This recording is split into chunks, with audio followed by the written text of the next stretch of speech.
النهارده هعلمك تراكات هتغير مونتاجك 180 درجة باستعمال برنامج كاب كات.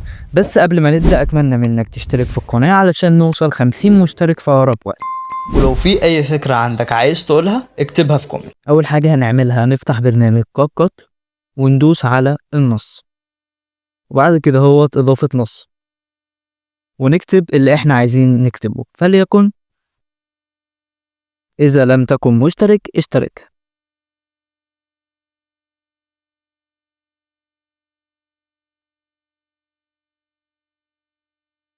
وندوس على الخطوط ونعمل الخط اللي احنا عايزينه. بعد كده هندوس على تكرار،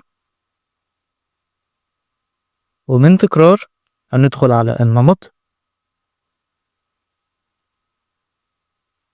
وندوس على الأنماط وندخل على خلفية ونختار الخلفية دي. بعد كده هو هنعدل اللون وهنعمل نفس الإعدادات اللي أنا هعملها.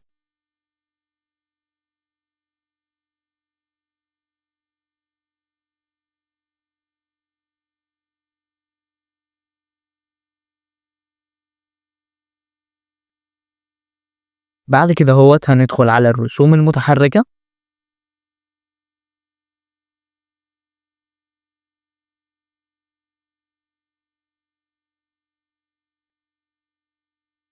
ونختار الترانزيشن ده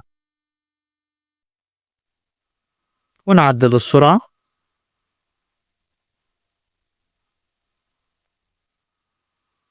وهيبقى معانا بالشكل ده.